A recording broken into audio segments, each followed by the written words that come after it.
नमस्ते भैया बहनों। आदर्श विद्या मंदिर की ऑनलाइन क्लासेस में एक बार फिर से आपका स्वागत है। कक्षा चतुर्थी के पर्यावरण अध्ययन में आज हम पढ़ेंगे पाठ 3, कैसे जानूं मैं। इस पाठ में हम ज्ञानेंद्रियों के बारे में पढ़ेंगे।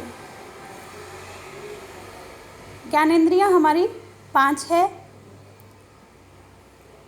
दृश्येंद्रिय, आँख जिसे हम देखते हैं। घ्राणेंद्रिय, नाक जिससे हम सूंघने का काम करते हैं। श्रवणेंद्रिय, कान जिससे हम सुनते हैं। स्वादेंद्रिय, जीभ जिससे हम चखते हैं, किसी भी चीज़ का स्वाद जानते हैं। स्पर्शेंद्रिय, त्वचा जिससे हम स्पर्श का अनुभव करते हैं। ये हमारी 5 ज्ञानेंद्रियां हैं।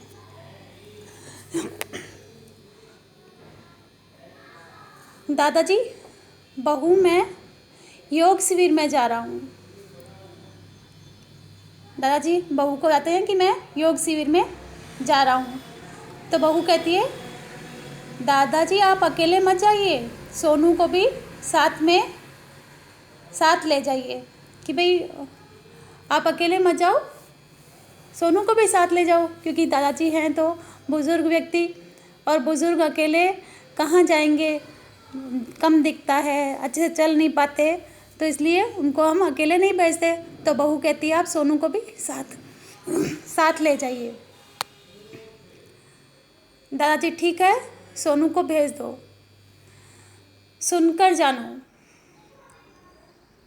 तो सुनकर जानूं, किसी चीज़ को सुनकर हम जानते हैं। किससे जानते हैं? श्रवणेंद्रिय से, कान से सुनकर हम जानते हैं। दादाजी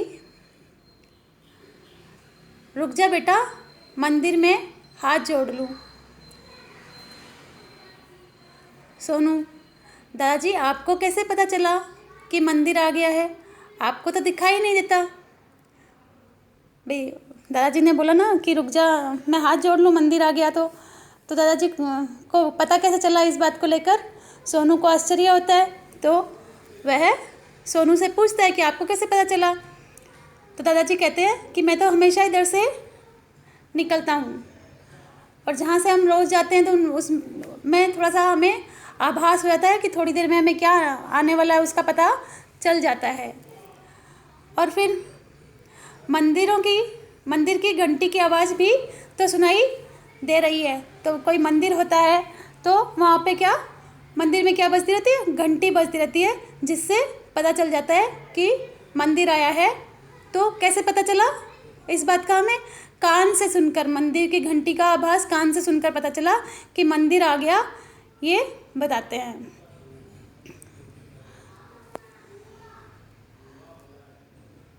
चर्चा कीजिए और बताइए कि सुनने के लिए किस अंग की आवश्यकता होती है, उसका एक चित्र भी बनाइए। तो सुनने के लिए किस चीज़ की आवश्यकता हुई हमें? किस अंग की आवश्यकता हुई? कान की। सुनने के लिए कान की आवश्यकता थी। उसका एक सुंदर सा चित्र आपको इस प्रश्न के उत्तर में बनाना है।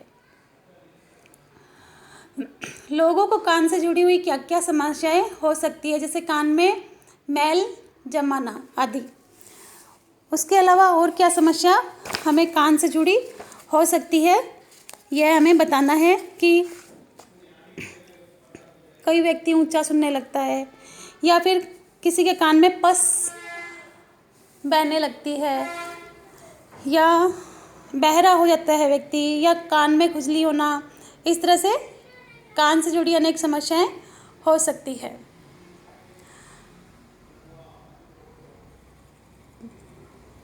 कान को हम इन समस्याओं से कैसे बचा सकते हैं? तो कान को हम इन समस्याओं से कैसे बचा सकते हैं? कान की नियमित सफाई करके और देखभाल करके हम इन समस्याओं से बच सकते हैं। और फिर भी हमें लगे कि समस्याएं और ठीक नहीं हो रही, अभी गंभीर रूप है समस्या का, तो हमें क्या करना चाहिए? डॉक्टर से भी जांच करा लेनी चाहिए।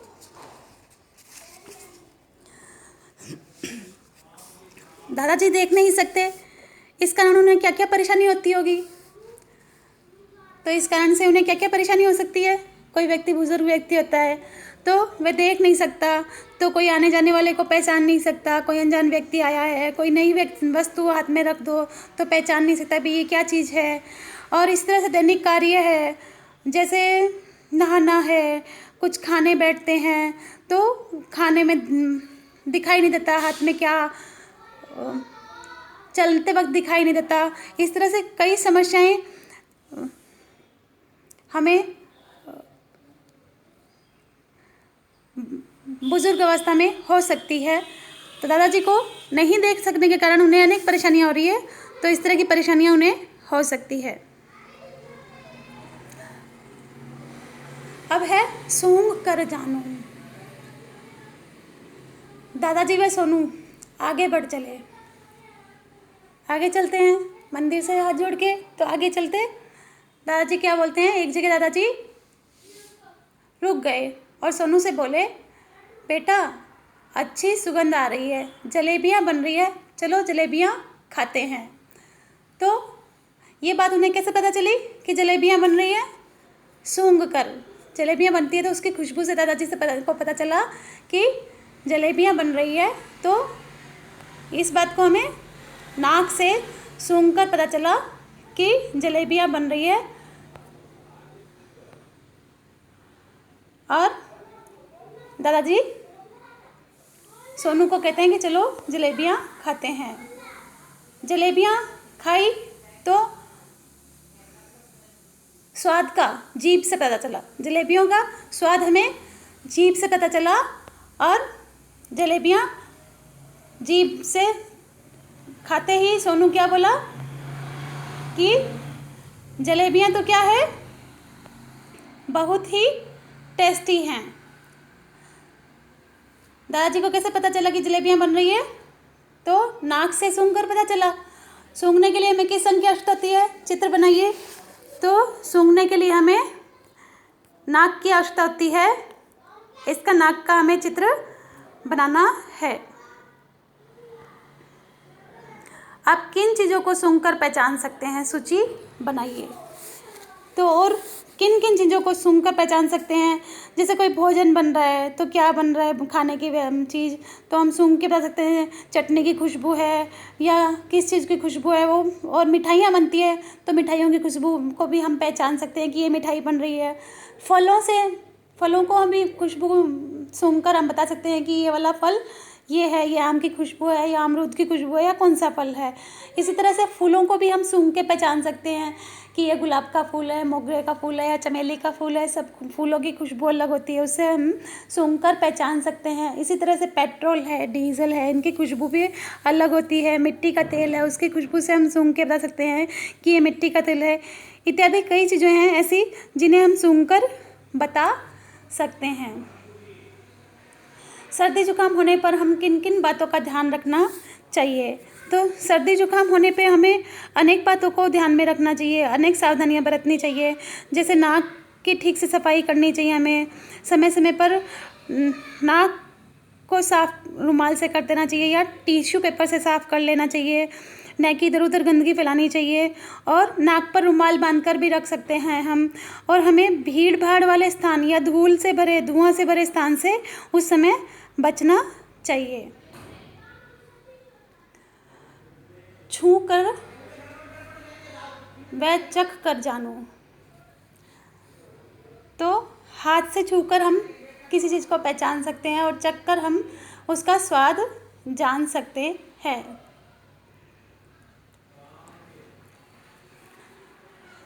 ताज ने जैसे ही जलेबी हाथ में ली, बोले, आहा, जलेबियाँ तो गर्म है। तो उन्होंने हाथ से छूकर पहचाना कि जलेबियाँ गर्म है। और सोनू ने जलेबी खाते ही कहा कि वाह, ये तो बहुत स्वादिष्ट है। तो जलेबियाँ खाते ही स्वादिष्ट लगी। कैसे? जीभ को पता चला, जीभ से पता चला कि जलेबियाँ स्वादिष्ट है। और तभी दादाजी का हाथ पास में पड़े थाल पर पड़ा। तो दादाजी बोले, अरे समोसे तो ठंडे हैं। तो समोसे के हाथ लगाया दादाजी ने। तो हाथ लगाने से उन्हें पता चला कि समोसे ठंडे हैं, है ना। तो हाथ से हमें ठंडे गरम का पता चलता है।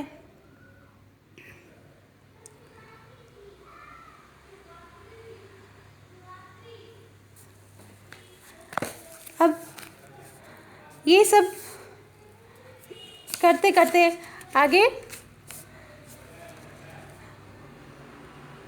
दादाजी चलते जा रहे हैं। इस तरह से दादाजी और सोनू आगे जा रहे हैं। आगे हम अगले भाग में वीडियो के बाकी ज्ञानेंद्रिय के बारे में जानेंगे। धन्यवाद।